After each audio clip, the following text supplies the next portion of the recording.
आज का press conference के पीछे जो राज्य में एक परिवार का शासन चल रहा है, यानी अबुआ राज्य के नाम पर जो एक परिवार का शासन चल रहा, उसी के संदर्भ में आज की इस प्रेस वार्ता है। हम सभी जानते हैं कि लोकतंत्र का अर्थ जनता का, जनता के द्वारा और जनता के लिए शासन। लेकिन झारखंड में विगत 27-28 महीनों से जो झारखंड में काम हो रहे हैं, उससे लोग, झारखंड की जनता, या हम देख रहे हैं, इससे लोग महसूस कर रहे हैं कि झारखंड में जनता का शासन नहीं बल्कि एक परिवार का शासन है। और लोग कहने लगे हैं यहाँ एक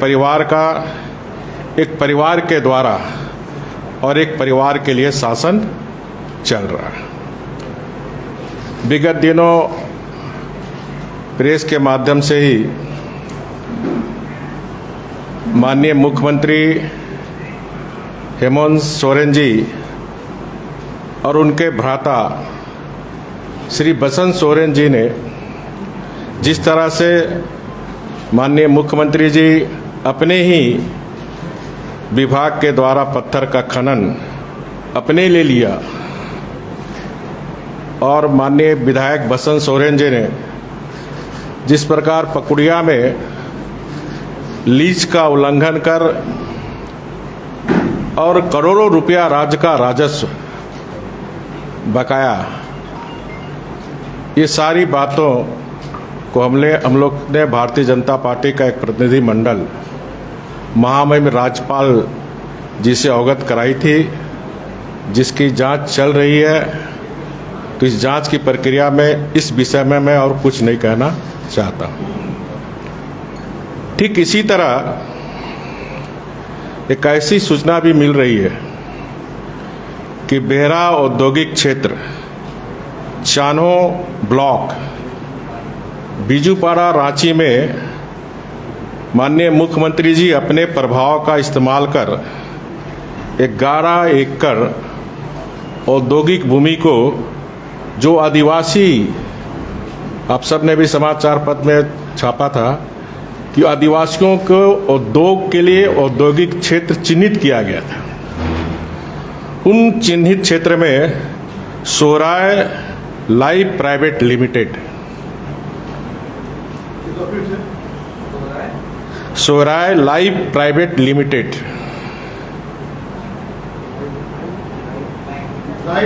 लाइव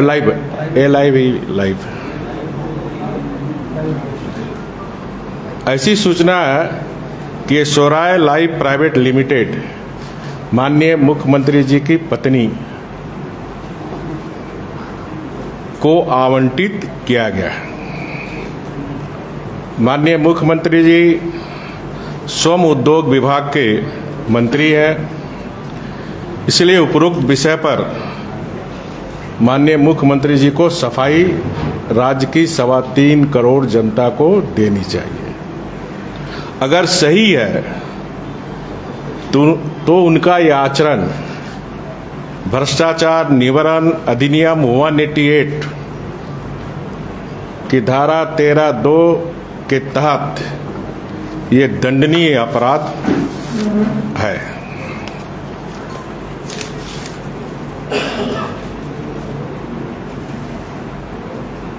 अबुआ राज के नाम पर जो राज्य में एक परिवार का शासन चल रहा है, जो अपने परिवार, सगे संबंधी और सहकर्मी और सहयोगियों के लिए काम कर रही है।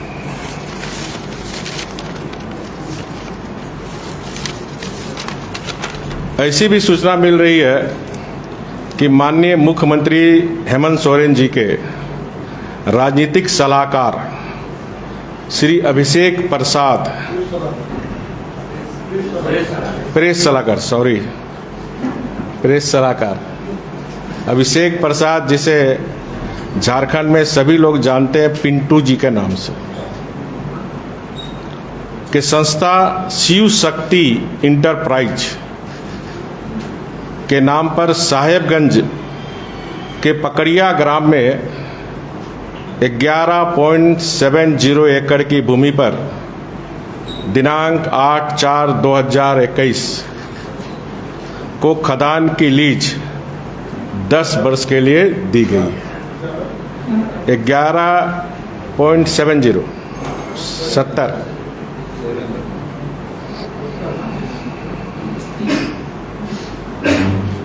और सरकारी कागजों के अनुसार उस पर 90 लाख रुपए का निवेश किया गया।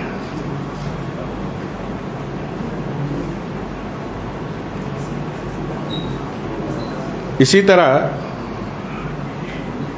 माननीय मुख्यमंत्री जी के विधायक प्रतिनिधि श्री पंकज मिश्रा के फॉर्म महाकाल स्टोन वर्क्स के नाम पर भी साहेबगंज जिला के मारी मौजा में भी 6.25 का खदान वर्ष 2021 में ही आवंटित किया गया और राज्य सरकार के विभिन्न विभागों के द्वारा आनन फानन में सारी स्वीकृति तथा अनुमति प्रदान की गई है। अब प्रश्न यह उठता है कि जब मुख्यमंत्री जी श्रम उद्योग विभाग एवं खनन विभाग यानी दोनों विभाग के मंत्री हैं, तो क्या उपरोक्त सारे निर्णय उनके प्रभाव के कारण उनकी जानकारी में लिए गए और अपने नज़दीक व्यक्तियों के नाम पर खनन पट्टों का आवंटन किया गया? मैं माननीय मुख्यमंत्री जी से अनुरोध करूंगा, उन्हें तो स्वयं त्यागपत्र दे देना चाहिए जब इतने बड़े उनके ऊपर आरोप लगा।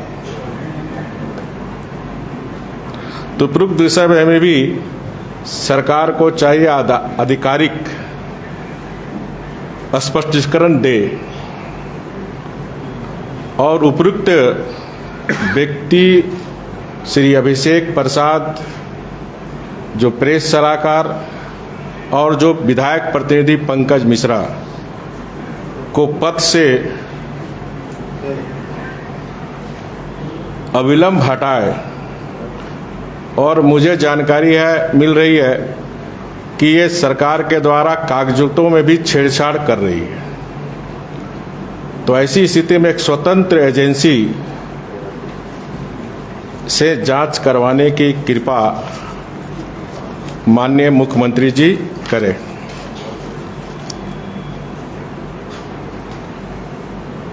बड़ी आशा से झारखंड की हमारी जनता, खासकर हमारा आदिवासी समाज, इस उम्मीद से अबुआ राज के नाम पर, जल जंगल जमीन के नाम पर झारखंड की जनजाति समाज ने इनको सत्ता में बैठाने का काम किया। लेकिन इन 27-28 महीनों में जो सरकार की गतिविधियां, क्योंकि झारखंड हमारा राज्य का प्राकृतिक और सांस्कृतिक रूप से बहुत ही धनी है और किसी भी राज्य का प्राकृतिक और संस्कृति उसका विशिष्ट स्वभाव है। लेकिन आज झारखंड में प्राकृतिक और संस्कृति दोनों पर हमला हो रहा, और जब राज्य की प्राकृतिक स्थिति बिगड़ती है तो राज्य का स्वभाव और संस्कृति बिगड़ती है। आए दिन आप सब इलेक्ट्रॉनिक प्रिंटिंग मीडिया के माध्यम से जब से ये सरकार बनी है इस राज्य में धर्मांतरण की खबरें आती रहती हैं। यह भी खबरें आ रही है कि आदिवासी युवतियों को लव जिहाद के तहत प्रेम जाल में फंसाकर शादी की जा रही है। उनकी जमीन के साथ साथ उनकी जमीन छीनी जा रही है और जमीन के साथ साथ आरक्षण का लाभ भी ले रहे हैं। और इस लव जिहाद में लोहरदगा, रांची और सबसे ज़्यादा प्रभावित संथाल परगना के जिले, जिसमें दुमका, साहेबगंज, पाकुड़, जामताड़ा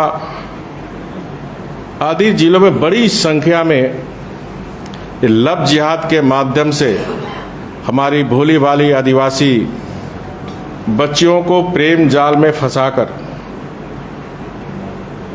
मुसलमान बनाने का काम भी जो कट्टरपंथी मुसलमान के द्वारा की जा रही है।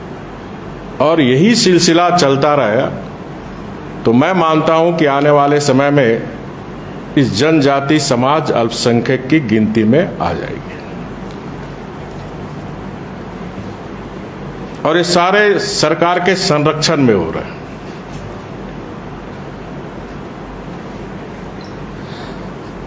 आदिवासी मुख्यमंत्री रहते हुए और इस तरह की गतिविधि चलना ये बहुत ही दुखद है और राज्य के लिए चिंता का विषय हो। ये किस तरह ये आदिवासी विरोधी सरकार है। दूसरा मैं उदाहरण देना चाहता हूं। हमारी सरकार ने अनुसूचित जाति, अनुसूचित जनजाति के प्रमाण पत्र में धर्म का कॉलम जोड़ा था ताकि रोजी रोजगार में सरना आदिवासियों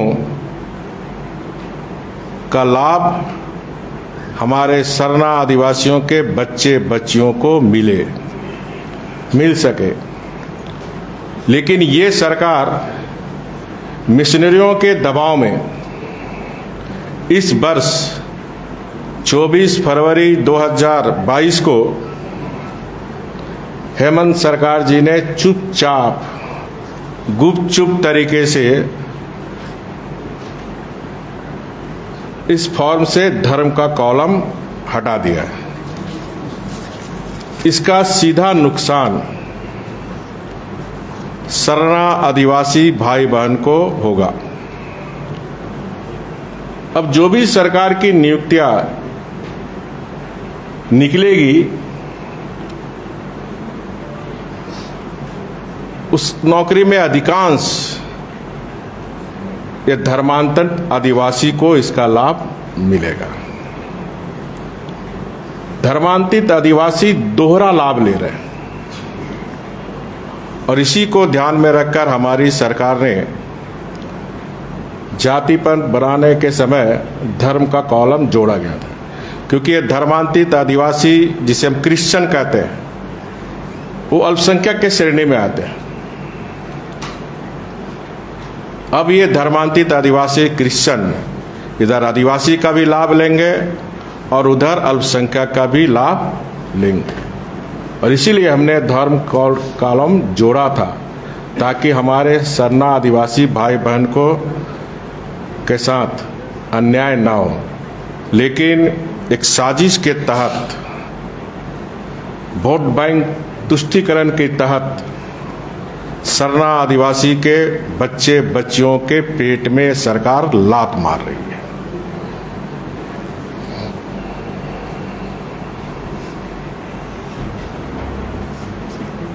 इसी तरह हमारी सरकार बनने के बाद झारखंड के मूलवासी आदिवासी झारखंड वासी के बच्चे बच्चियों को थर्ड गेट फोर्थ गेट में सरकारी नौकरी मिले। इसको ध्यान में रखकर 10 साल के लिए हम लोग ने फिक्स कर दिया था, ताकि झारखंड के बच्चे बच्चियां, उनका भी सपना था अलग राज्य, अबुआ राज हुआ तो हमें भी सरकारी नौकरी मिले। लेकिन जैसे ही सरकार आई और एक हाई कोर्ट में सुश्री सोनी कुमारी के केस के मामले में इन्होंने एफिडेविट डाल करके कि बीजेपी की सरकार ने जो निर्णय लिया था 3rd ग्रेड 4th ग्रेड के नौकरी में स्थानीय को 10 साल के लिए जो प्राथमिकता दी थी वो गलत था, और जिसके कारण यहाँ के आदिवासी मूलवासी के बच्चे आज सरकारी नौकरी से वंचित हो गए। और इतनी अच्छी नीति थी, और उस नीति के तहत हमने 5 साल में 1 लाख से ज़्यादा सरकारी नौकरी झारखंड के 95% बच्चे को दी थी। चाहे वो टीचर की बहाली हो, चाहे पुलिस की बहाली हो, चाहे बिजली विभाग में बहाली हो, चाहे वन रक्षी में बहाली हो, चाहे JPC की बहाली हो, चाहे कर्मचारी चयन आयोग के द्वारा। लेकिन ये सरकार आज जो बड़े वादे करके आए थे कि 1 साल में 5 लाख नौकरी देंगे, उनके साथ भी इस सारे मामले को उलझाकर, लटकाकर, भटकाकर यहाँ के युवकों के भविष्य के साथ भी ये सरकार खिलवाड़ कर रही है। दूसरा, इस राज्य में आज जनता त्राइमाम कर रही है। जल जंगल जमीन का नारा देकर आने वाली सरकार के राज्य में आज जल के लिए, चाहे शहर हो चाहे गांव हो, हाहाकार मचा हुआ है। हमारे ग्रामीण क्षेत्र में आज पानी पीने के लिए, जो मैं टीवी में देखता हूं, जो समाचार पत्र में देख रहा हूं, हाहाकार है जल के लिए, और जल जंगल जमीन के राज्य में। दूसरा, जिस तरह जंगल में का अवैध कटाई, चाहे वो सरंडा का जंगल हो, चाहे साहेबगंज का जंगल हो, चाहे वो खूंटी में हो, चाहे सिमडेगा में हो, आप सभी समाचार टीवी में दिखा रहे हैं, मीडिया में लिख रहे हैं। इस सरकार के बनने के बाद अवैध जंगल की कटाई भी बड़ी जोर शोर से चल रही है। उसी तरह जमीन, सरकारी जमीन या फिर किसी गरीब आदिवासी का जमीन को किस प्रकार उस जमीन पर गिद्ध दृष्टि रखी हुई है, किस प्रकार उस सरकारी जमीन या गरीब आदिवासियों का जमीन को हड़पने का काम ये वर्तमान सरकार में जोर शोर से चल रही है। और हेमंत सोरेन की पार्टी का नारा है, सरकारी प्लॉट हमारा। और आप देख रहे हैं बड़े पैमाने पर, चाहे वो जमशेदपुर हो, रांची हो, धनबाद हो, बोकारो हो, हर जगह सरकारी जमीन पर धड़ल्ले से कब्जा। और रांची के समाचार पत्र तो जमीन के मामले से भरा पड़ा रहता है। तो इस तरह जल जंगल जमीन और प्राकृतिक संसाधन को तो हम भूल ही जाएं। जिस तरह 28 महीने में प्राकृतिक संसाधन की लूट हो रही है, मैंने याद होगा आपको इसके पहले प्रेस कॉन्फ्रेंस में किस तरह दुमका के शिकारी पारा में मुख्यमंत्री जी के संरक्षण में मैं 3 मुस्लिम युवक का नाम लिया था। पर डे किस तरह हजारों ट्रक आज भी चल रहे हैं। और आज समाचार पत्र आपने पढ़ा होगा, तो एक समाचार पत्र में इसको उठाया है कि डीओफओ ने, जो मैं नाम लिया था आप निकाल लो, वही लोग पर जिला बाहर का आज डीएफओ ने डीसी को आवेदन दिया। अब डीसी की कितनी हिम्मत होगी कि मुख्यमंत्री का अवैध कोयला व्यापार करने वाले को जिला बाहर करते हैं कि नहीं करते।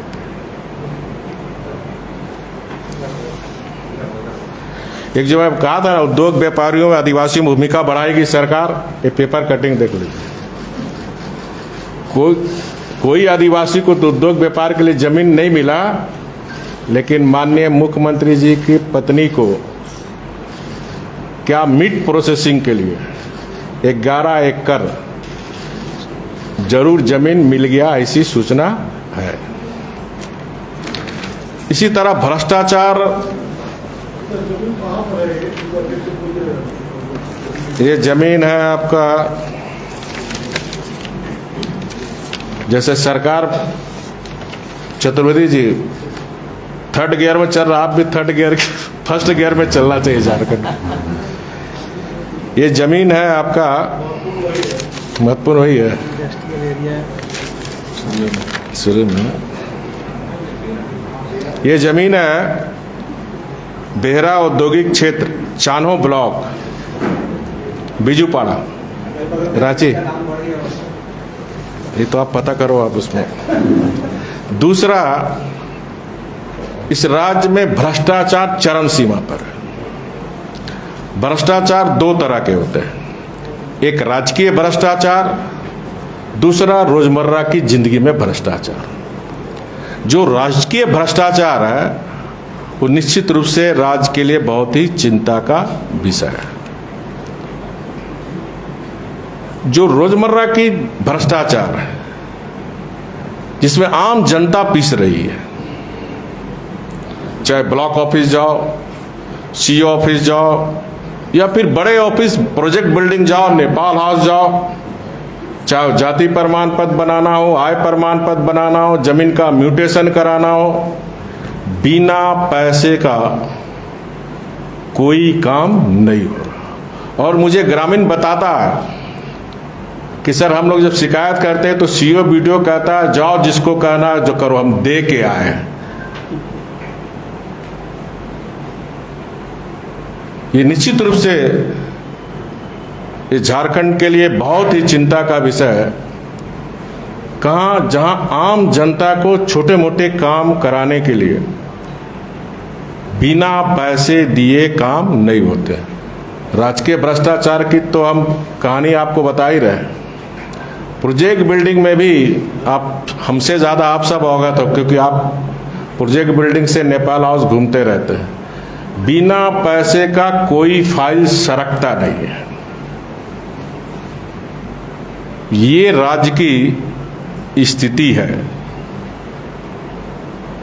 तो ये सारे मामले पर बहुत जल्द संगठन के द्वारा भारतीय जनता पार्टी का एक प्रतिनिधि मंडल महामहिम राज्यपाल से मिलेंगे, क्योंकि ये कानून में प्रावधान है कि मुख्यमंत्री स्वयं या इसके परिवार कोई भी सरकारी व्यापार में सम्मिलित नहीं रह सकते।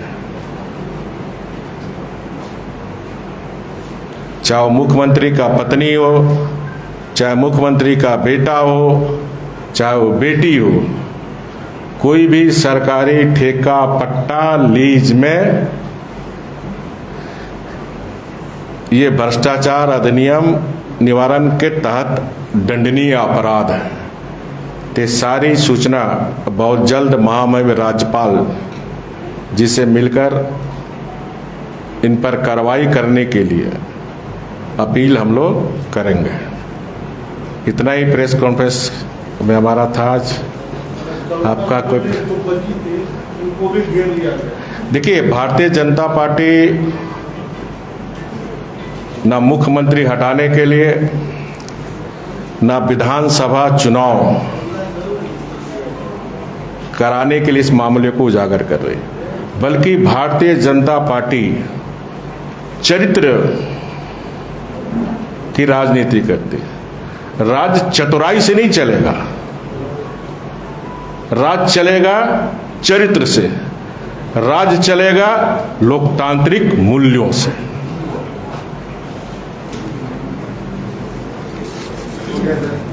हो गया, धन्यवाद।